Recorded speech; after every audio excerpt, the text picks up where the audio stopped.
Hello there, welcome back to Jennie Designs with Paper and Christmas on the 25th, where I start my Christmas cards way ahead of time and bring you along for the ride. So get comfy and let's get crafty. Today I am going to use my Cricut and my Design Studio to make two shaker cards. So the first thing I need to do is go ahead and select the image I want to put into my Design Studio. I couldn't find a snowflake that had the look I was going for. So I found this free SVG file online. I saved it to my computer. I imported it into Design Studio.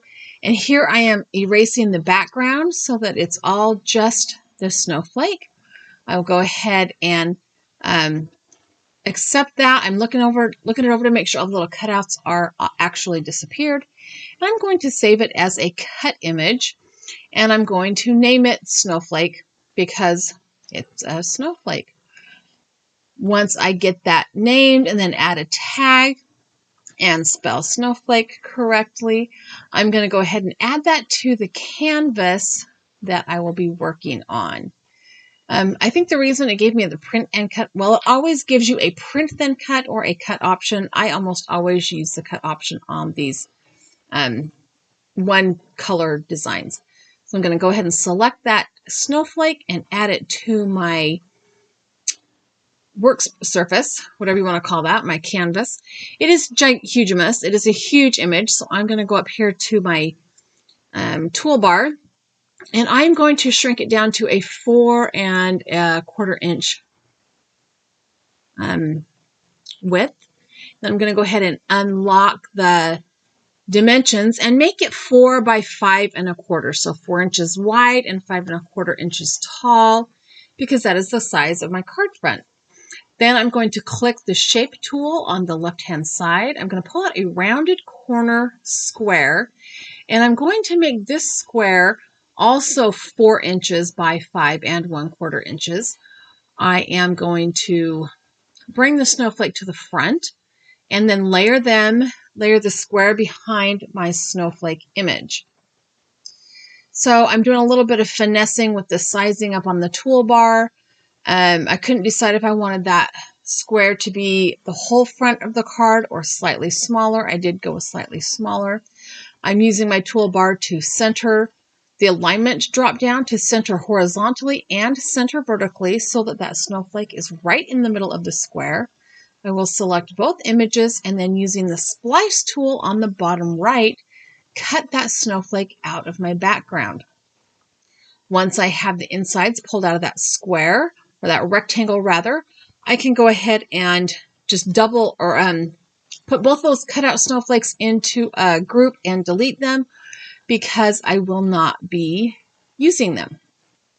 The cutout, when I cut it, it will cut the middle and the backing, right? And I'm going to actually use both pieces to make two cards. So we're going to go ahead and cut that out. And I did not video that part because, well, I didn't. I don't really remember why I didn't. It has been a minute since I made this card. And there are a couple of places where my snowflake ends did not meet exactly the edge of the rectangle. So I did have to bring in my little Fiskars finger knife and cut that out. Now I'm going to speed this up just a little bit here. I am pulling out all of the, quote, waste. But I am not throwing it away. I am keeping it because, again, I'm going to make two cards out of this. I want to make a card where all of the waste leaves a snowflake-shaped opening, and there's a shaker through that. And then I'm going to use the actual snowflake to also make a shaker. And being very, very diligent in keeping those little pieces in the space that they were because I need to put them back. So I have a piece of acetate here. This is Hero Arts acetate, I think, and it is the same size as a card front. And I've put a piece of just copy paper behind it so that I can see and you can see kind of what I'm doing. And then I thought, you know, it would be a little bit wiser if I just used my sticky mat. I went ahead and put that paper down on the sticky mat, and then I'm going to use some washi tape to hold that acetate, there we go, acetate in place. And I'm going to place the cutout snowflake in the middle of the acetate, and then I'm going to piece the negative portions back around the snowflake. And I thought for a minute, oh, I'll just put a little bit of Tombow mono glue on here to, because it's repositionable if you let it dry for a minute. But then I realized I would have residue on the acetate, so I did not do that. I'm just going to go ahead and put glue on the back of the pieces. I'm going to align this first corner in, and then once that first corner is in, everything else will go right into place because I can easily put that snowflake back into the pieces if it shifts or moves on that slick acetate surface. So we're going to zoom through this here. I think this is like 6 times normal speed because it is a little bit of a, it took a little bit of a minute to get this put together. The hardest part were these little cutouts. So I moved my background up to where those little pieces were so that I could pick them off with my tweezers one at a time and just put them right in the space they came from. And that way I know that all of the cut lines and stuff will line up just perfectly. So we're on to our last 2 pieces, and then we have to pull that snowflake back out. So I very carefully grabbed one end with my tweezers and just started picking up the cutout, the snowflake. It was also a minute, and I was like kind of afraid to tear it. But my original plan for this card was to use the negative anyway. So I figured, well, if I tear the snowflake, at least my original card plan will still work. But I was very careful. I used my tweezers and the little pointy ends, and I got that snowflake all out with nothing tearing. And I was like super proud of myself. Let's just be honest. I was really proud of myself. All right, so now we can go ahead and start creating the shaker card. We have that negative space of the snowflake attached to the acetate. And I have this kind of iridescent silver foil paper that I picked up. It's like $2.99 for the 6x6 pad at Joann's. And I think I got it, oh my heavens, easily it's been in my stash at least 1 year, probably 2. Because I found them and I bought like 4 of each, the silver and the gold. Because I like them. I am going to use my Waffle Flowers A2 layer dies to make a frame from this silver foil paper. So I've grabbed the largest and then the third largest, I skipped one, to create kind of about a 1/4 inch frame. I'm going to tape them together with washi tape, and I first started taping them on the paper, but I decided to go ahead and use my grid mat so I could make sure by using the dots on my grid mat that it was pretty much even on all sides. Now, does it turn out even on all sides? No, but it's good enough. Good enough for government work, I think is the phrase. So I'm going to go ahead and run this through my die cut machine. I am going to adhere it down with another piece of washi tape just so it doesn't slip. And I'm going to run this through my die cut machine. And now I've got this all cut out, and I have to be very careful taking that washi tape off because the pressure from the die cut machine has made it rather, well, it's stuck down good. And it's stuck down on the parts that I want to keep because I had to keep those dies in place, right? So I did have to use my tweezers and my pokey tool to get that tape off. Plus my fingernails are kind of stubby and they wouldn't go in there anyway. So there you can see I've created a frame, and that frame is going to go on the front of my card panel. So it will kind of frame in the edge of the card. I'm going to put that down with some really strong adhesive. I pulled out my 1/4 inch tear and tape, and then I decided to go ahead and go with the 1/8 inch, and I'm picking off the backing paper. I put a piece on all 4 sides, and then I peeled off the release paper, and I've still got that white panel behind there, and then I realized I don't need that anymore. I need to stand this panel up and line up the frame with the bottom and then go up the side so that I can make sure that it goes on there nice and straight. And then I took foam tape. Now, y'all, this took a little bit, and by a little bit, I mean a ton of double-sided foam tape. So what I did was I pulled off a section and I folded it in half on itself because I do want it to be double thickness. This is a thick card. And once I had that folded on itself, I cut it in half lengthwise. So that will give me a narrow double high piece of foam tape. And the first thing I did was make a frame.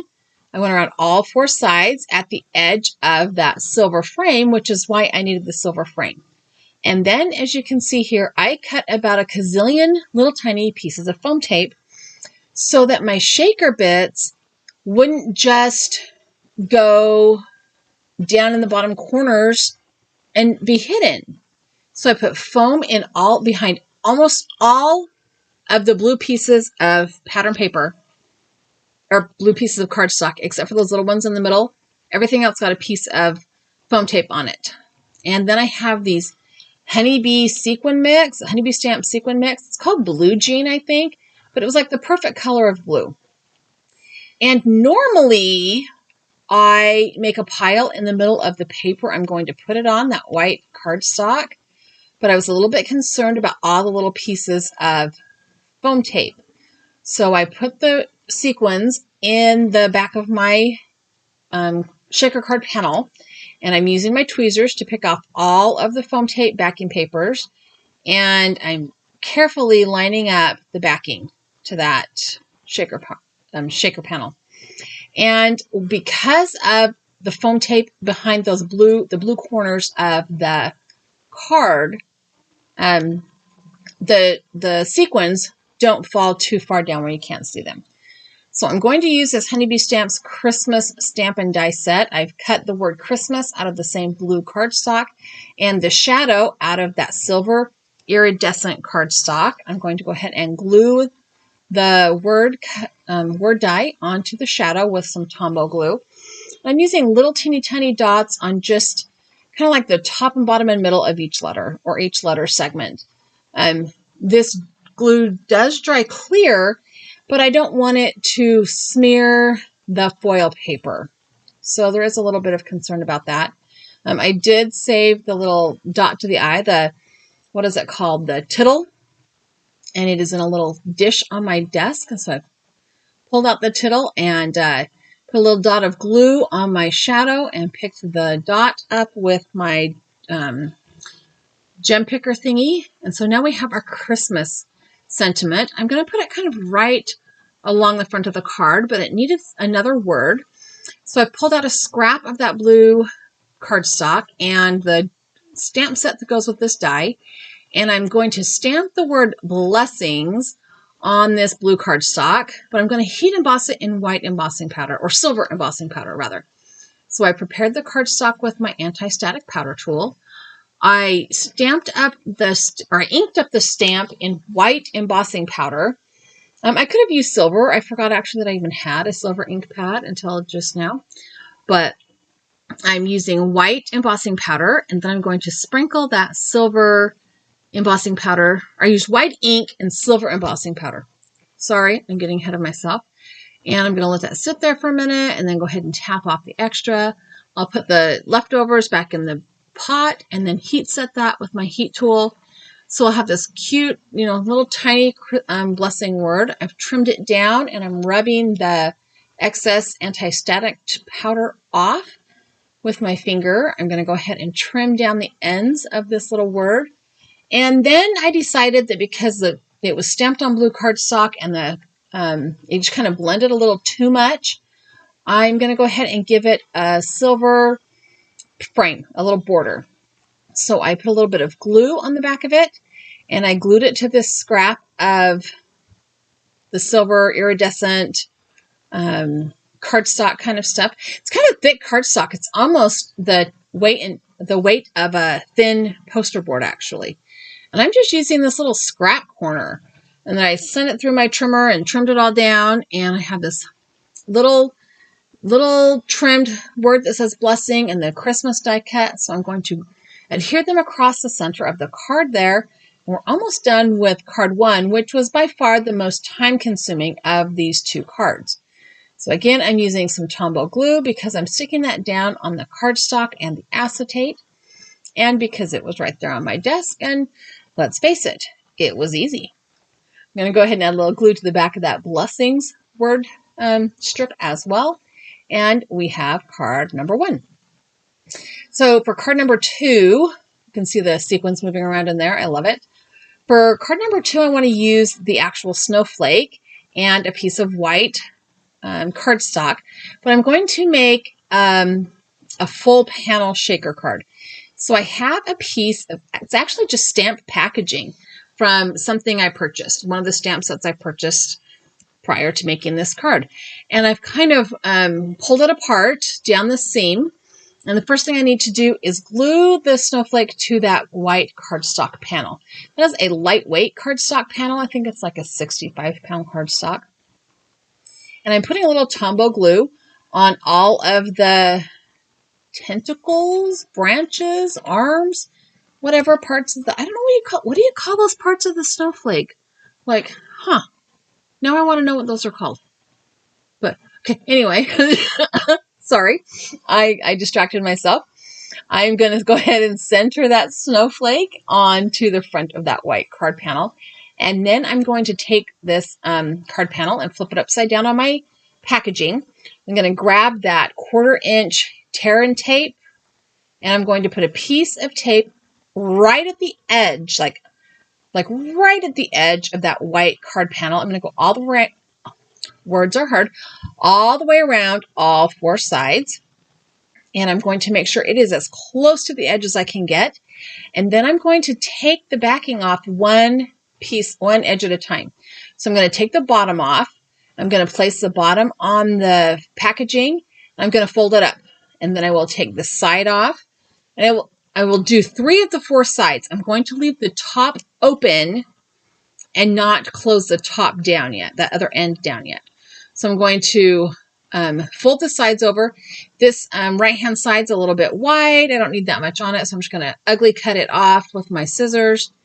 I'm going to fold it over. Now I'm folding it over taut, but not tight. So it's flat on the front surface of the card, but it's not stretched so tight that the cardstock is going to bow. So I'm going to take the other half of that package of sequins from Honeybee Stamps that I used on the first card. I am going to dump them into my card front, and I'm going to kind of open the, flatten them out a little bit, and then I'm going to take the last piece of backing paper off of that. And then I'm going to, I was about to fold it down, then I remembered I like to do this. I like to kind of cut the corners in there at the top so that I don't have a lot of extra plastic. And because I'm a little paranoid, after I trim the extra plastic off the bottom corners, I am going to take some Scotch tape and just tape down the corners and the sides because, like I said, I'm a little paranoid. I would hate to send this card in the mail and, it's not like they're treated nicely, right? I would hate to send it in the mail and have it arrive at its destination and have the sequins just exploding out of the back of the card. All right, so now that I have that done, I'm going to use the same tear and tape because it's a really strong double-sided adhesive. And it sticks really well to the packaging. And I'm going to put some glue in the middle of that white card panel. And then I'm going to stick this onto my white card base. So this is an A2 size card. It is 4 1/4 inches wide by 5 1/2 inches tall. And then I'm going to take another Honeybee Stamps stamp and die set. This one is Mary. So I've cut the Mary out of blue cardstock and again the shadow out of the silver. I'm adding the word die to the shadow die with some Tombow glue and my reverse tweezers. These tweezers are like the workhorse of my craft room. I use them on almost every project, and that is not an exaggeration. I did get that lined up kind of wonky, and I had to do a little cleanup on the glue, but that's okay. I'm going to go ahead and glue this down with my Tombow glue kind of across the middle of that snowflake again. And then I need the word Christmas to go with my sentiment. I'm going to stamp it in black ink this time on some white paper, just for something different. I can't remember exactly why I decided to do that instead of the silver embossing on the blue paper. I can't remember why. But I did. Choices were made, decisions were made. I went with it, and I don't hate it. So it's all good. I snuggled that little Christmas word right into the center of that Merry Shadow die from the word die, and the card's done. So here we have a 2-for-1 kind of card deal, right? Like we get 2 cards out of 1 die cut image that I created in my Cricut. I know it's only February, but I do try to start my Christmas cards as soon as I get around to remembering to do it. Thanks for hanging out with me today. I hope you enjoyed this video. I've added a couple of other videos here I think you might like as well. I've also added a subscribe button. If you have not yet subscribed to my channel, I would love it if you did. Give me a thumbs up, leave me a comment down below, and have a great day.